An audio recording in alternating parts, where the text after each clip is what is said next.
Obama made sure the bankers got their bonuses while he kicked 5.1 million families out of their homes. Not people, 5.1 million families. And then you find out that he got more money from Wall Street than John McCain did. And you find out that... Did he really? Yes. And that there was an email from Wall Street, from Citigroup to the Barack Obama campaign with a list of people they wanted in his cabinet. Every person on that list ended up in his cabinet. And the reason I know that, because that got released by WikiLeaks, and that's why they've been trying to kill Julian Assange ever since. And so they all are working. He wasn't a departure from George W. Bush, Barack Obama, just his skin color. He took us from 2 wars to 7. He gave us a right-wing healthcare plan, which came out of the Heritage Foundation, which is the same people I gave you Project 2025. And, he gave us Mitt Romney's healthcare plan. So, and he deported all those.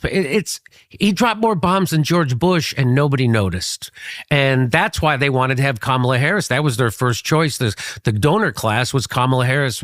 They thought we'd have a female Barack Obama, and that's a good face for imperialism, right? Because we have a black woman bombing and stealing resources and doing neoliberal and neocon policies. That's perfect. And then she couldn't get a vote. So then they had to go to their second most reliable person, which was Joe Biden. That's exactly how it worked. I don't know if you remember, but they coronated her on Martha's Vineyard. She's going to be our candidate. And they thought they had the black Barack Obama, but she couldn't get a vote. She has no political talent, right? And so then they forced her on Joe Biden as the vice president. And then, of course, they did a coup, just like Jim Gaffigan said at the L. Smith dinner. They had the debates way earlier than they normally would, so they would give them enough time to install Kamala Harris, and that's exactly what happened. So I don't know how I got off on this tangent, but yes, we know that after Occupy Wall Street and the Tea Party, then the major newspapers, the mentions of racism and white supremacy,